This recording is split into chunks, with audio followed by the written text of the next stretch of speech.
Meriah-meriah hari ni. Tapi tadi Yasmin dah terkeluar.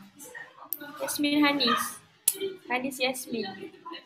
Kenapa kembar tudung hijau dengan oren pakai earphone hari ni? Kat keliling korang ada ni ke? Ada bising-bising ke? Tak ada sajalah. Macam cool tak lah. dengar. Dah tak dengar. Oh, Tak ada suara. tak ada suara? Tukar laptop, lepas tu dia macam slow. Ya ke? Okay. Fisha rabun ke sekarang? Pakai spek? Rabun. Sebelum ni memang dah rabun apa. Cuma saya tak berapa selesa pakai spek. Tapi hari ni macam, let me try. Nampak brand new. Thank you. Ada satu Pakai lagi lens. Oh, ada satu. Dia macam setiap minggu dia akan bertukar-tukar. Itulah ada. Nisa, apa khabar? Banyak buku tu. InsyaAllah tak lama lagi keluar buku. Blog dah tulis banyak je. Akak sedang stok blog awak secara public je. Akak beritahu. Bagus lah awak tulis. Akak rasa macam awak tengah cakap kat depan muka akak. Keep on writing. Nanti akak share. InsyaAllah semangat. Dia orang tengah excited. Ada orang dapat hadiah. Hari ni rumah kita orang dapat hadiah sejadah Nilofa. Wow. daripada pemberi misteri. Rupa-rupanya ada seorang sister Imam Woman yang join Quran Circle Carry Woman. Dia hadiahkan dekat salah seorang Quran instructor sempena Ramadan. So kita pun tadabbur lah macam sejadah macam bila kan sebenarnya sujud tu meningkatkan kehambaan kan.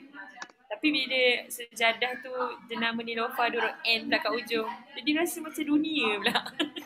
Jadi dia defeat the purpose of sujud tu sendiri. Tapi siapa yang tetap boleh membawa jiwa kehambaan dekat Nabi tu teruskanlah. Tapi tadi tengah hari akak try lah semayang sejadah tu. Akak jadi tak sujud, tak macam khusyuk pula. Rasa macam ni ke rasa semayang atas sujud Nilofa. Kita macam mungkin kalau kita semayang atas sujud atas sejadah Nilofa ni nampak kot wajah jodoh kan. Itu namanya main-main. Ni agak quarter bawa balik kerja Kak Duran Fatimah. Siapa tu? Jana Generation. Jangan tunjuk aurat. Okay, ada boleh. Siapa tu? Ada ke Fatimah? Ada Ain, ada Fatimah, ada Dura. Oh, Fatimah marah dekat Kak Angah hari ni. Fatimah marah dekat Kak Angah hari ni. Kak Angah kata. Jadi Kak Angah macam tak nak balik kampung lah sebab Fatimah marah. Sampailah Fatimah maafkan. Okay.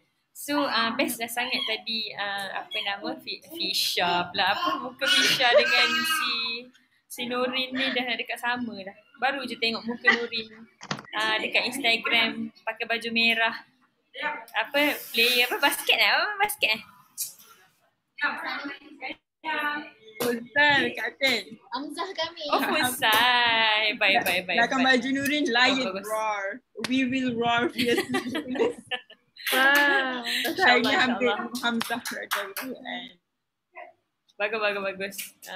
Islam ni kan syumul kan. Jadi berqawiyul jismi tu is part of Islam kan. Macam tadi Ain pula dah tukar-tukar dah macam rasa macam KMB terlalu kuat. Nurin. Nurin tadi dah cerita banyak lah pasal surah Al-Falaq kan. So kalau macam minggu lepas kita cerita pasal Anas, akak rasa macam dah lama minggu lepas tu. Betul ke minggu lepas kita buat Anas ni? Rasa macam dah bertahun tak jumpa korang. Akak rasa hidup akak sekarang sungguh pack. Maksudnya kena jumpa kita orang 3 kali seminggu ni Kak Tin. Kan datang surah Al-Falaq kan. Minggu lepas kita cerita pasal tadi ramai yang kata pasal surah An-Nas tu impact dia sepatutnya kalau kita ada masalah daripada dalam kan. Masalah diri kita, perangai kita, suara hati kita, kemalasan kita, rasa macam nak macam tak nak buat apa-apa, rasa macam nak buat jahiliah, which benda tu datang daripada bisikan syaitan. Cepat-cepatlah minta tolong pada Allah kan. So kiranya attack from inside, internal ataupun intrinsic punya threat kita, Allah ajar kita untuk minta tolong hanya pada dia je, sebab at the end of the day memang dia je yang mampu. Dia Tuhan kepada kemalasan kita, dia yang memegang rasa malas kita, dan dia juga tahu cara untuk kita keluar daripada rasa malas, dan dia juga boleh pada bila-bila masa menyebabkan kita rasa tak malas kan. Ataupun apa lagi, kita tak ada idea, kita tak ada semangat, kita susah nak rasa, kita rasa lonely. Semua perasaan-perasaan tu adalah milik Allah dan boleh diberikan oleh Allah pada bila-bila masa. Jadi bila kita lost benda-benda yang bersifat dalaman tu, pergilah pada Allah kan. So macam kadang-kadang kita rasa macam rasa malas, tak semangat. Mungkin dengar lagu ke tengok cerita Korea kan akan menyemangatkan kita kan. Tengok muka opa-opa Korea kan. Tapi itu bermaksud kita sedang tidak qul a'udzu birabbin nas kan. Macam benda tu simple je dalam life kita, tapi sebenarnya bila peramalan, rupanya kita tak betul-betul a'udzu pun kan. So itu satu benda yang kita reflect kan.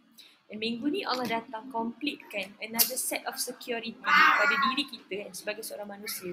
Tak cukup untuk you seek protection macam from internal threats sahaja, tapi akan ada juga dalam diri you ni external threat. Nak kat lukis kan. Contoh macam pernah tengok tak iklan orang mandi-mandi guna sabun dekat dalam TV.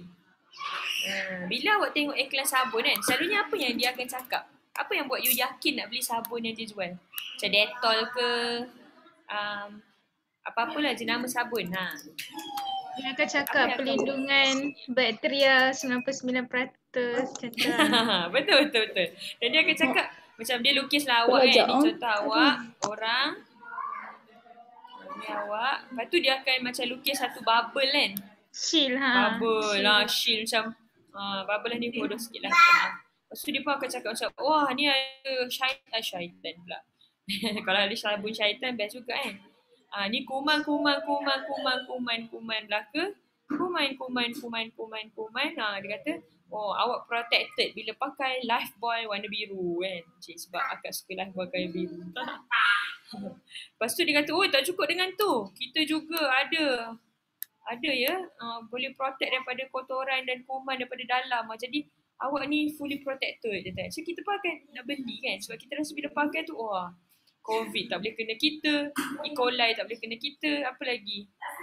Apa nama bakteria? Streptococcus. Dia lah kan. apa? Streptococcus aureus. Boleh tak nama anak terlalu canggih nama tu kan. Jadi kalaulah minggu lepas Anas kan. Anas tu dia yang ni, yang warna oranye ni. Ni Anas. Benda daripada dalam. Threat daripada dalam. Minggu ni Allah datangkan perlindungan, Allah offer untuk bagi full protection pada kita daripada sudut luaran, external. Minggu lepas bersifat internal. Apakah antara threats yang bersifat eksternal? Kalau minggu lepas kita tahu threat dia adalah tentang was-was kan.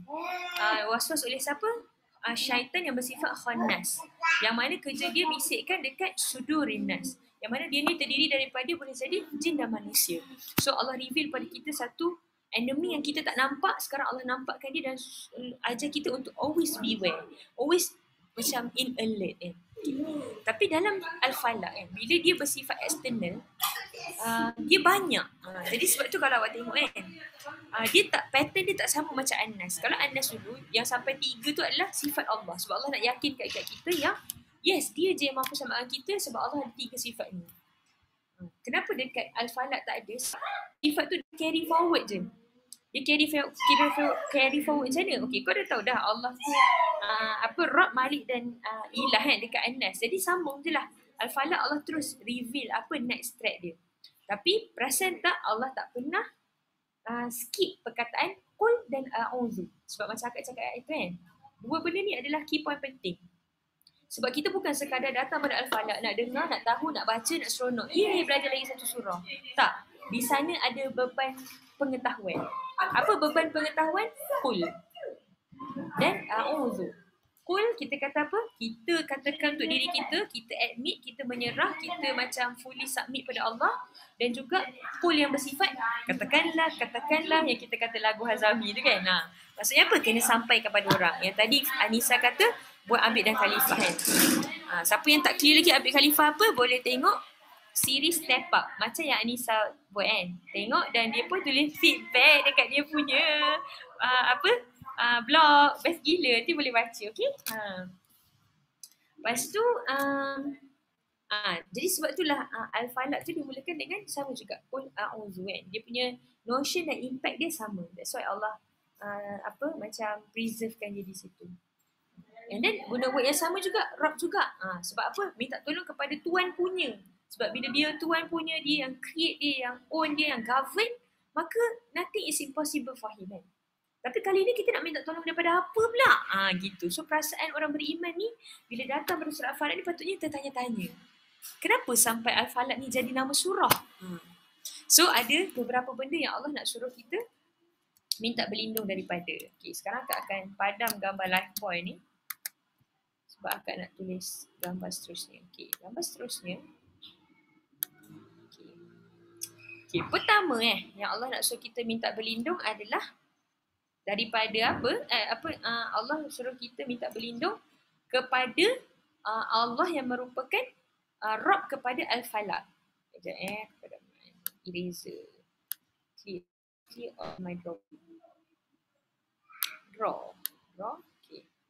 Minta berlindung kepada Rabb kepada Al-Falaq. Okay. Kenapa kita nak minta berlindung kepada Rabb Al-Falaq ni? Kerana di dalam Al-Falaq ini adanya beberapa jenis syar. Cuba awak kira dalam surah ni ada berapa perkataan syar digunakan?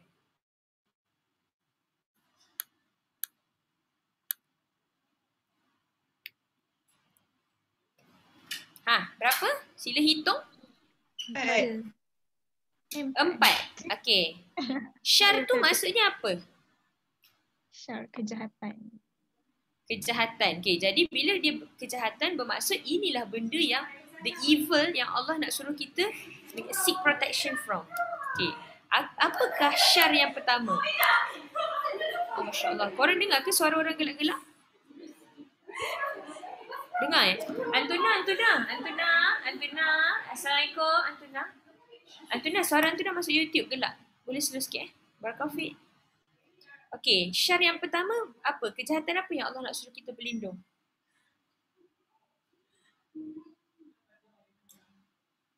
Halo? Akak tersangkut ke? Makhluknya. Okey. Pertama kejahatan ma khalaq. Betul? Okey. Cuba try jawab dalam bahasa Arab, okey? Kita nak feeling pergi Mesir. Okey, wah. Ma khalaq. Okey, maksud dia apa? Apa yang Allah ciptakan. Apa sahaja yang Allah ciptakan. Daripada sini wujudnya perkataan makhluk. Sebenarnya ma khalaq, apa yang Allah ciptakan. Jadi orang macam ma khalaq makhluk. Gitulah cik. Itulah rekaan akak. Tapi rasanya betul tu. Macam meyakinkan kan? Okey. Dekat ayat seterusnya. Apa lagi kejahatan yang Allah suruh kita seek protection from? Ghasiqin idza waqab. Masya Allah. Benar. Ghasiqin. Boleh try tulis Jawi. Kita praktis. Lama dah tinggalkan dulu dalam sekolah agama. Petang-petang pakai kain hijau tu. Tulis. Iza waqab. Okay, yang ketiga.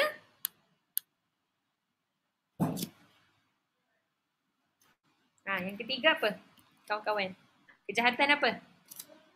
Wami. Halo?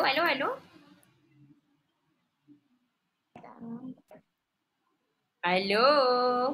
I need respond. Yang ketiga apa? Kejahatan apa? Naffathati fil 'uqad. Betul. Nafasat kan. Nafasat. Tak muat lah pula. Okay, nafasat, tak apalah, macam sampai habis lah kan, fi'il uqad. Yang seterusnya yang keempat, yang terakhir, Hasad. hasad kan. Hasidin iza hasad. Teruslah hasad. Okay.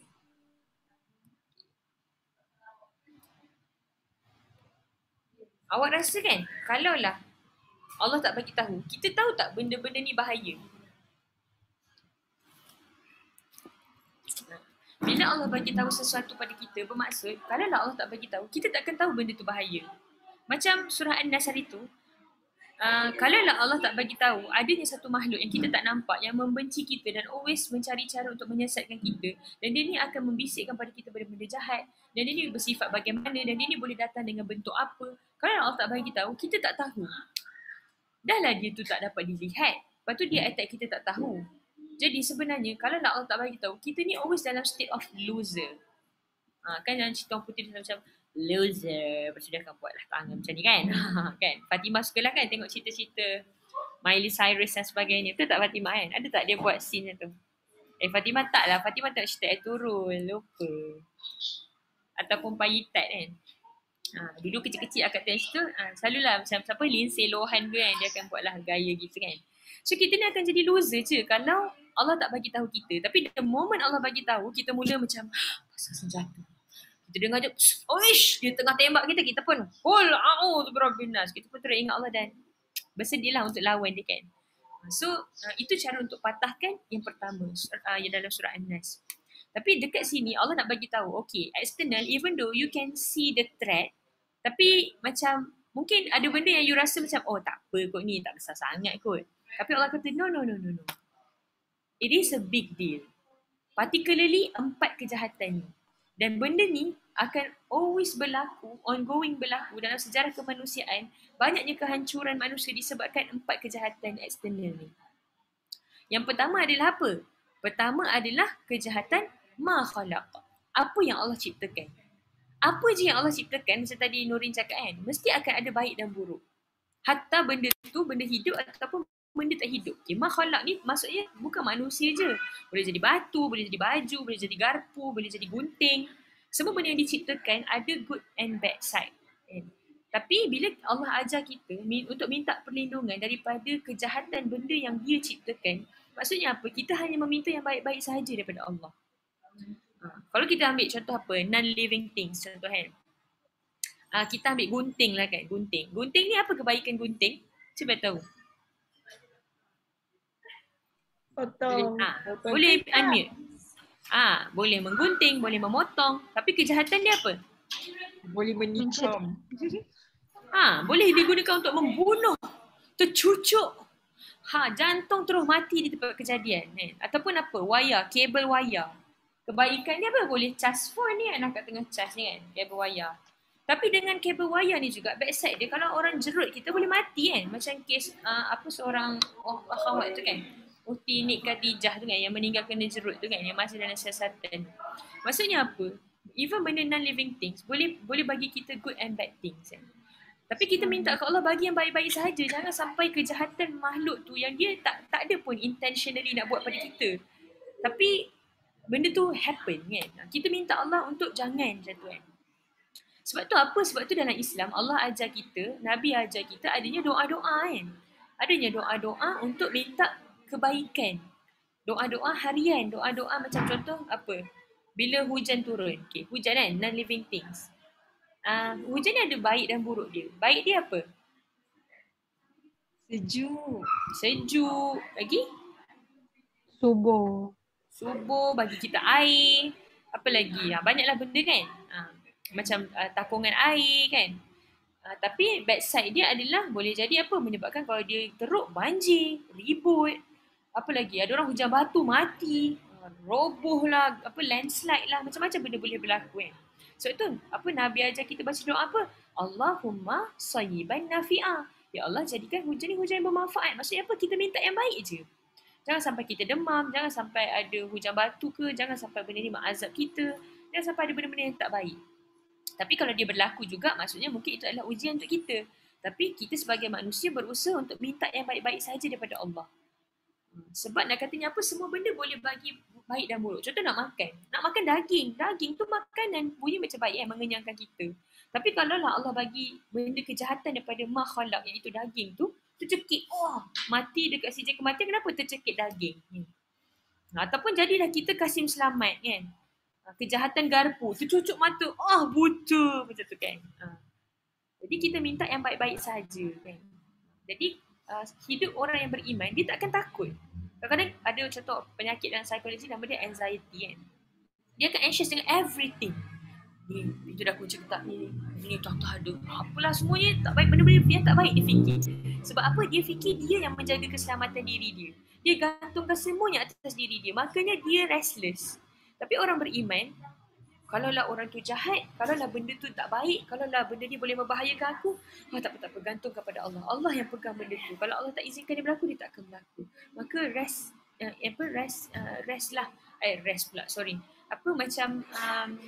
in the palm of Allah. Bertenanglah kita kan di dalam genggaman Allah tu kan. Jadi sebab itulah kan, bila kita faham ayat ni, kita tak akan jadi orang yang anxious dengan apa-apa. Tu baru non-living things. Kalau macam manusia, haiwan, kita rasa macam, orang ni macam ada niat jahat je pada aku. Kita tak boleh nak halang dia, betul tak kan? Sebab macam kita pun tak tahu siapa kan yang ada macam niat tak baik kepada kita. Yang ni nanti akan di-explain lebih lanjut pada ayat keempat. Tapi kita tahu Allah yang memegang hati hamba-hambanya. Macam ada dalam satu hadis kan. Hadis kursi ni Allah kata, Allah berfirman, bila Allah mencintai satu-satu hamba dia kan, Allah akan panggil malaikat Jibril. Allah kata apa? Wahai malaikat Jibril, aku mencintai si Fulan bin si Fulan. Maka kau pun kena cintai dia. Macam mana boleh malaikat nak macam, tak nak, aku tak nak cintai dia. Aku nak cintai yang lain. Tak boleh. Malaikat ni dia tak pernah say no to Allah. Jadi nak tak nak dia kena cinta. Jadi bayangkan orang yang Allah cinta, Allah akan paksa. Allah akan suruh. Allah akan arahkan kepada malaikat yang tidak pernah say no untuk apa cinta juga dia. Ni ketua malaikat ni dan Allah suruh apa? Bagi tahu semua malaikat yang lain cinta juga dia. So semua malaikat pun cinta dia. Tak cukup dengan tu. Allah kata apa? Kemudian masukkan hati ke dalam manusia di muka bumi untuk mencintai dia. Jadi nak katanya apa? Kita ramai orang pada hari ni sibuk dah nak disukai oleh semua orang. Jadi dia sanggup dah buat apa je kan. Orang semua mungkin akan suka kita kalau kita fit in dengan dia lah. Warna rambut lah, pakai extension lah, pakai apa fake eyelashes lah. Cuba make up macam supaya jadi macam grup dia lah. Kena ada kulit hourglass pula. Skin, Korean skin, glass skin, apa-apalah kan. Semua skin lah kan, belaka.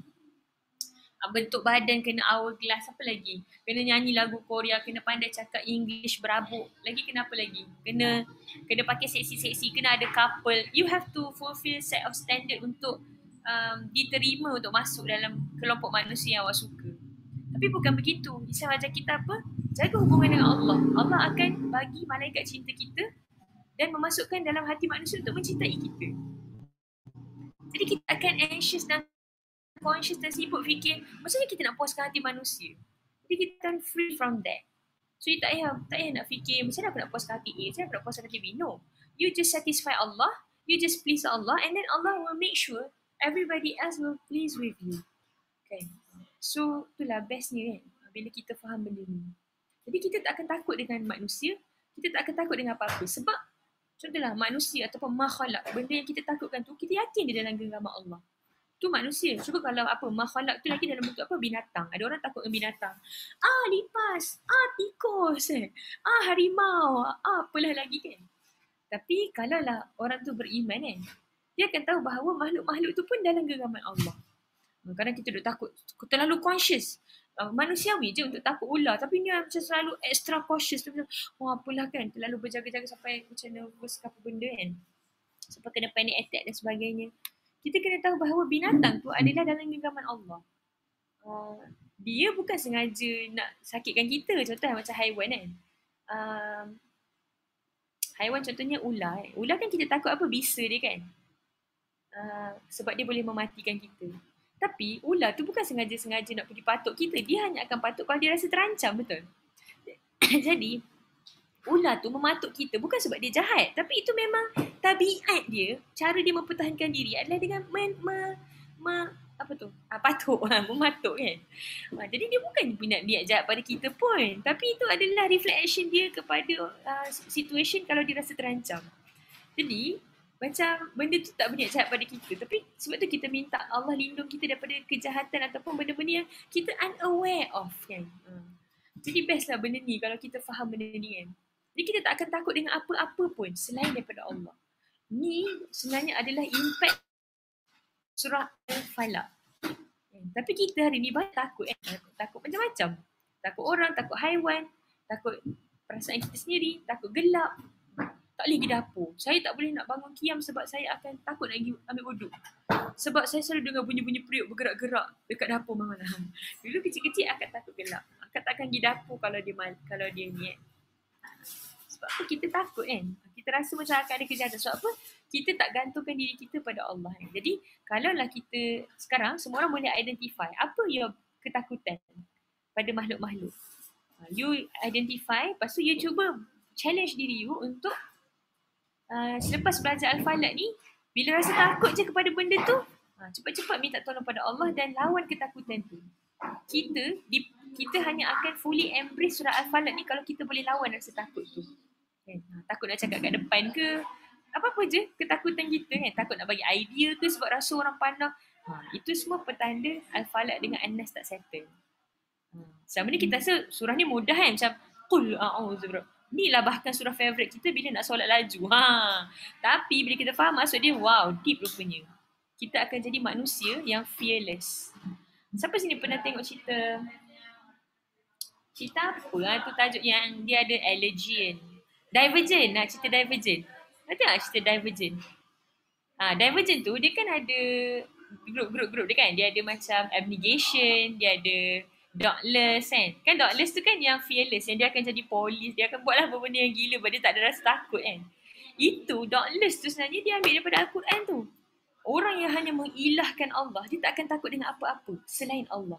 Maka sebab tu dia berani untuk bercakap di hadapan penzalim, dia berani menegakkan kebenaran walaupun nyawa dia akan kena ambil. Sebab apa yang dia takut hanyalah Allah. Dia tahu makhluk depan dia tu sama lemah dengan dia dan tak akan boleh angkat satu jari pun kalau Allah tak kata kun. Kan Allah kata kun fayakun baru benda jadi kan. Jadi satu benda tak akan berlaku kalau Allah tak kata kun. Jadi dia tak akan takut dengan apa-apa sebab keimanan. Macam itulah. Jadi besar baru makhluk kan. So gitulah. Seterusnya. Okey ke untuk yang pertama? Yang kedua Allah kata apa? Minta berlindung daripada kejahatan syar apa? Ghasiqin idza waqab. Ni particularly yang kita ada sebut tadi juga sentuh sikit. Itu apa? Takut gelap, takut malam. Dalam tafsir, mufassir ni cakap kenapa lah kan Allah particularly bawa pasal isu malam ni, isu gelap ni. So dia kata malam ni adalah satu makhluk yang hidup. Yang di dalamnya menjala. Alhamdulillah, sorry. Kenyang. Menjala di dalamnya segala jenis kejahatan. Kalau perasan, orang nak buat jahat mesti malam. Awak rasa kenapa orang nak buat jahat mesti malam? Apa yang ada pada malam dan gelap? Halo, sila Almir. Orang boleh nampak. Betul. Sebab dia rasa orang tak nampak jadi dia buat. Okay. Itu petanda apa tu?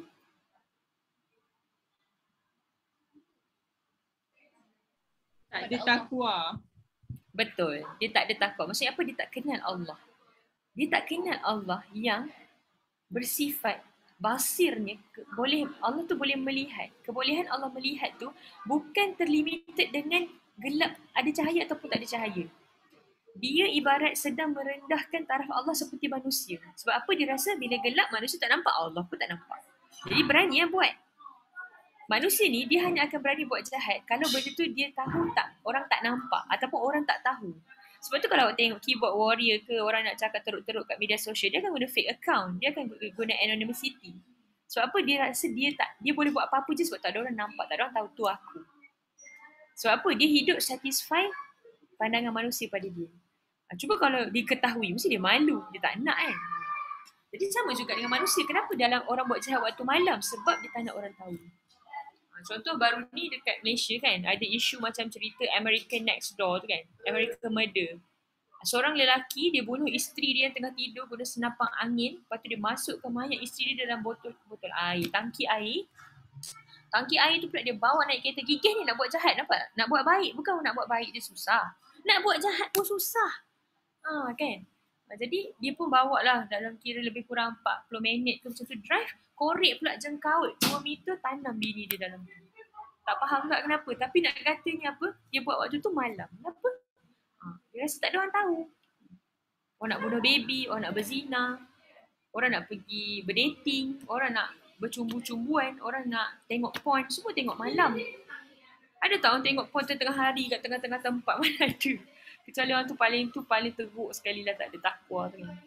Orang gila je tu, orang yang dah tak ada consciousness. Benda tu happen. Kawan akak HO di situ, ada seorang patient HIV dia ni, melancap dekat depan semua doktor dengan nurse tengah-tengah hari, kat atas katil dekat hospital. Gila tak gila? Tu dah gila tu dah bukan manusia, tu binatang. Dia boleh masturbating depan semua orang. Tu bukan tahap manusia tu. So kita minta protection lah daripada buat perkara yang shameless macam tu kan. Alhamdulillah. Itulah teruk kan kita kalau hilang sifat malu dan sifat kemanusiaan tu. Nilai tu yang menyebabkan kita ada jadi manusia. Bila nilai tu hilang, value tu hilang, belief tu hilang, kita ni lebih teruk daripada haiwan. Lembu pun, walaupun dia duduk meragut rumput macam tak ada apa-apa, macam kita tengok dia tu menyemak pandangan dia dekat padang rumput, tapi paling-paling pun dia hidup serve purpose of life dia, untuk bagi daging kat manusia, untuk bagi susu pada manusia. Kita ni kan, kalau dah tak buat mission kita ni bagi apa je dekat muka bumi ni? Kita ni bagi sampah je. Awak tengok semua benda yang keluar dari kita semuanya sampah dan bersifat tahi dan najis. Kuku awak lama-lama awak tak potong, keluar tahi betul tak kan? Tahi kuku. Mata awak lama-lama awak tak bersihkan, keluar tahi. Hidung lama-lama tak bersihkan, keluar tahi.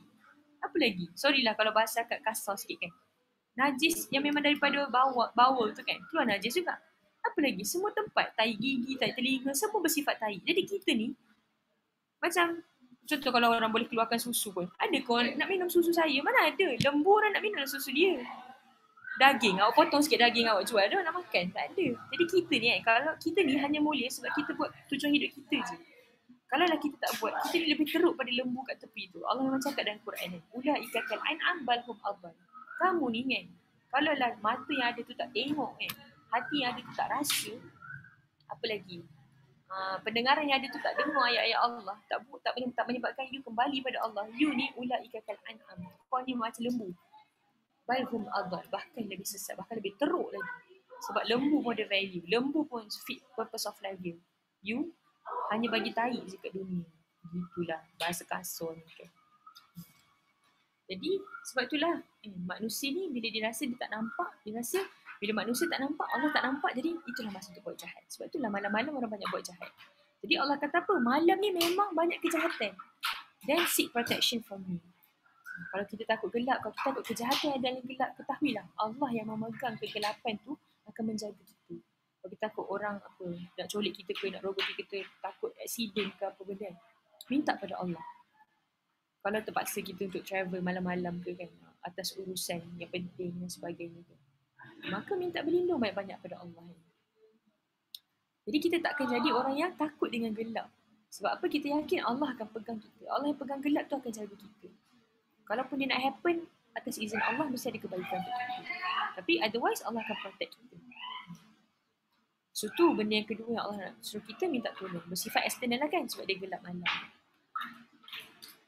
Yang ketiga pula apa? Nafasat.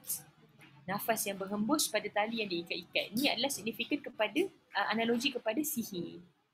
So Allah nak kata memang wujud sihir ni. Kalau awak nak tahu sejarah sihir, awak boleh baca surah Al-Baqarah, ada satu part. Ada dua makhluk yang Allah turunkan. Tak ingat dia malaikat ke, tapi nama dia Harut wal Marut. Harut dan Marut ni turun, dia tanya kat manusia. Aku ni bawa ajaran ni, black magic. Benda ni ujian untuk kau. Kau nak ke belajar? Manusia cakap apa? Dia cakap nak. Padahal dah clarify siap benda tu tak baik. Kita boleh baca sejarah sihir dalam kisah Harut wal Marut. So nak katanya apa? Memang sihir ni wujud. Kita tak boleh nak defy dia. Tak macam mengarut je ni, orang Melayu je ni. Orang putih mana ada. Tak, benda tu memang ada. Tapi kita yakin bahawa sihir ni ada ujian Allah. Dan dia berlaku atas izin Allah. So ni macam mana kita nak menyikapi alam mistik ni? So kita pertama, kita kena yakin bahawa sihir ni memang wujud. Tapi dia tidak boleh efektif. Dia tidak boleh berlaku kalau Allah tak izinkan. Jadi kita sebagai orang yang beriman kepada Allah, kita yakin bahawa Allah yang memegang jin tu ke, apa yang dihantar, santau ke, semua benda-benda yang tadilah yang korang cerita tu kan. Apa lagi tangkal lah, apalah, benda hantar lah, itulah ini kan, saka ke. Semua makhluk tu memang ada dan dia adalah hamba Allah dan dia boleh buat benda yang dia buat tu kerana Allah izinkan. Bukan kerana dia berkuasa. Jadi bila kita faham benda tu kan, kita takkan takut dengan dia. Kita tahu dia ada tapi kita tahu dia makhluk Allah. Kalaupun dia berlaku dan efektif, itu adalah ujian kepada kita untuk beriman. Kita takut dia ke kita takut Allah yang membenarkan dia jadi gila macam itu. Dia merasuk diri kita ke dia buat apa-apa pada diri kita. So benda ni kena hati-hati sebab banyaklah sekarang kan isu sihir ni kan. Dan macam bila kita diuji benda tu, apa yang akan berlaku? Allah nak uji kita. Tu kita pernah belajar panjang kita cerita pasal fitan, pasal ujian surah Al-Kabut kan. Bila satu benda tu berlaku, Allah nak uji kita. So bila ujian sihir berlaku, Allah nak test apa? Salimul aqidah. Betapa salim, sejahtera tak akidah kita? Allah nak tengok dalam keadaan desperate macam tu, kita akan minta tolong siapa? Minta tolong Allah ke kita akan minta tolong bomoh yang tak tahu asal usul? Ke kita akan minta tolong apa lagi? Ke kita akan minta tolong pawang-pawang? So dalam Islam pun Allah ada provide, Rasulullah ada provide guideline. Sebab tu Islam datang dengan guideline. Boleh cara nak ubati dia macam mana, mesti dengan ruqyah, ayat-ayat Al-Quran. So kalau pergi jumpa bomoh ke apa, pawang, panggil lah whatever you call him, even though he is an ustaz, you have to check few things. Kalau tak silap ada 3. Salah satunya pertama adalah benda yang dibacakan tu mesti ayat Quran. So contoh mak orang kata, jomlah awak ni dah sakit ni ada benda kot. Okey, tak ada masalah. Kita pergi, ustaz kata, okey saya akan rawat awak. Okay, ustaz akan rawat guna apa? Ayat Quran. Cuba baca, tunjukkan saya surah apa, ayat berapa. Yang waktu dia baca, buka Quran. Pastikan dia baca ayat tu betul, dengan tajuk yang betul. Kalau salah itu maksudnya bukan. Dia minta tolong jin tu. Minta tolong jin maksudnya apa? Qul a'udzu birabbil jin. Qul a'udzu rabbi bijin. Dia bukan qul a'udzu birabbin nas atau qul a'udzu birabbil falaq. Dia qul a'udzu bijin. Qul a'udzu bijin itu adalah kufar. Syirik. Minta tolong dengan saya pada Allah.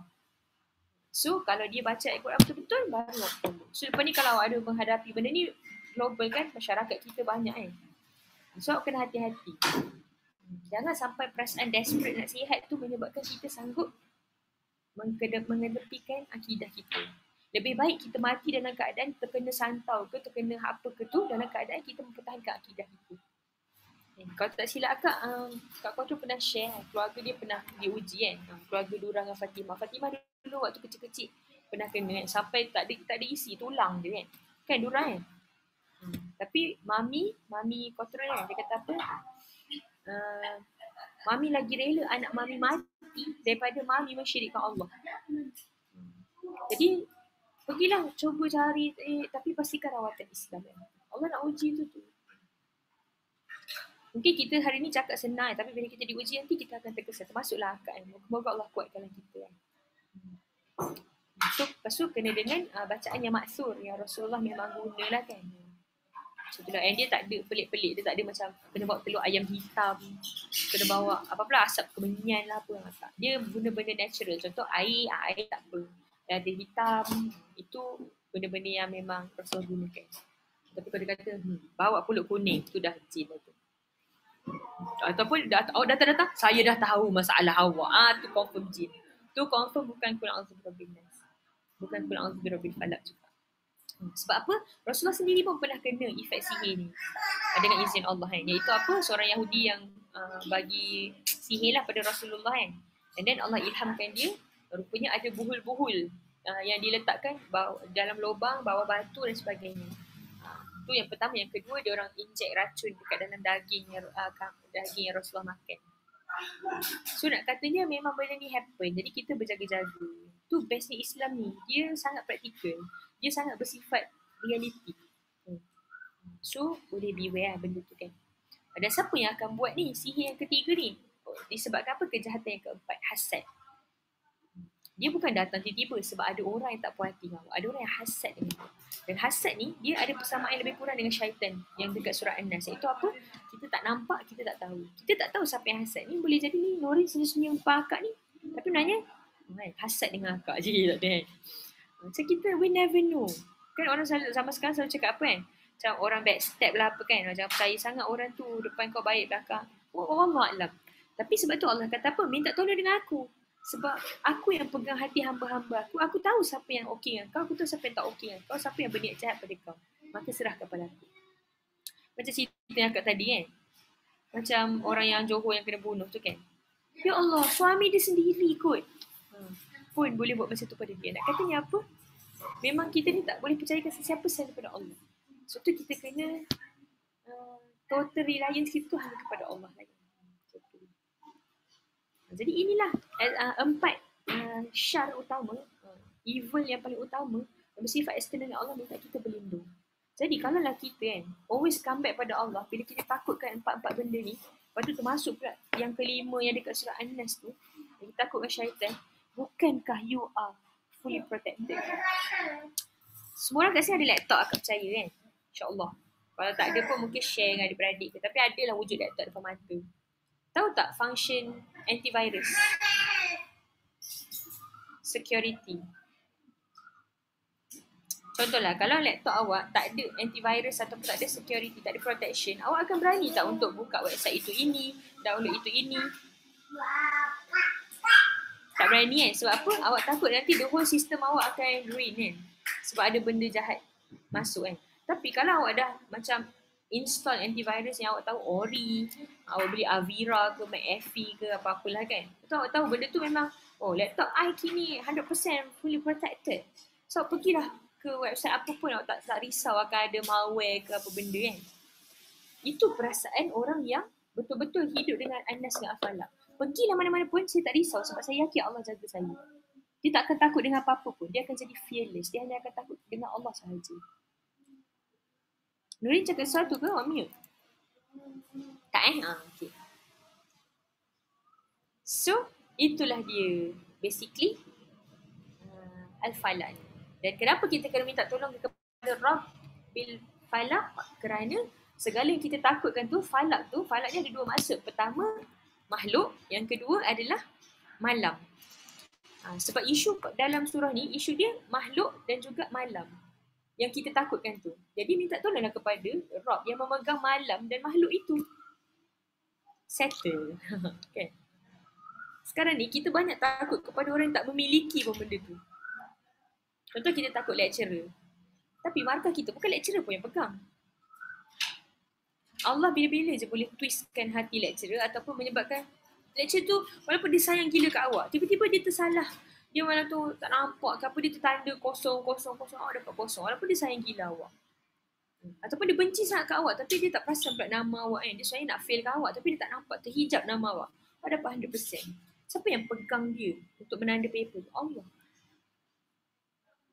Atau apa? Takut dengan kawan awak yang benci kat awak nak buat apa-apa kan. Hati dia milik Allah. Tengok apa yang berlaku kepada Rasulullah dan sahabat kan. Orang Yahudi kan benci gila kat Rasulullah sampai nak bunuh dia kan. Diorang dah ready ni, ada batu besar ni nak himpap dekat atas Rasulullah. Tapi apa yang berlaku? Allah bagi tahu kepada Rasulullah terus balik. Diorang macam, mana Rasulullah? Tak jadi bunuh kan. Padahal diorang dah ready dah tu. So, bila kita ni kan, dalam genggaman Allah, kita always kembali pada Allah. We are in a safe hand. So don't worry. Masalah kita sekarang banyak worry sebab kita tak duduk dalam safe hand tu. Kita benarkan diri kita duduk dalam wrong hand. That's why kita banyak insecurity, kita banyak anxiety, kita banyak risau, kita banyak worry. Sebab itulah kita, umat akhir zaman ni banyak penyakit-penyakit mental illness. Isu dia adalah, sebab tu orang macam kata, ya ke sebab isu tak beriman. Tapi saya solat, bukan isu iman yang kita maksud kata sini pun berbeza. Iman ni bukan hanya solat dan sebagainya, tapi faham yang macam gini pada Quran. Kalau kita faham yang macam gini pada Quran, kita akan nampak, yes betul lah mental illness tu isu dia iman. Tapi bukan isu iman yang macam superficial tu, tapi iman yang macam ni. Yang meyakini Allah pegang segalanya dan kita betul-betul fully letakkan diri kita pada Allah dan sebagainya tu kan. Kita tak fully letak pun diri kita pada Allah. Ada lagi benda yang kita takutkan. Ada lagi benda dunia yang kita tak lepaskan. Sebab tu kita risau.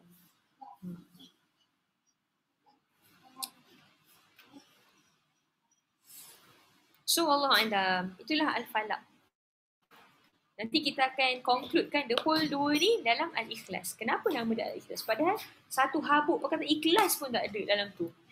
Kalau ni Falak ada, ni Anas ada. Al-Ikhlas ni, Kak bagi homework lah kan untuk minggu depan. Kenapa nama Al-Ikhlas ni wujud? Padahal Al-Ikhlas tu tak wujud ke dalam ayat tu. So Allah Alam. Itu je lah daripada akak. Ada orang nak tanya apa-apa? Nak clarify apa-apa? Tak faham ke? Tak ada. Allah. Kak stop share. Ada orang nak screen cap dulu ke? Nota? Ke korang dah buat contoh cantik dah pun? Buatlah nota cantik. Nanti boleh share dekat Instagram ke apa dah. Buat cool. Tulis pula kat blog. Dah di double cool. Tulis pula kat WhatsApp status.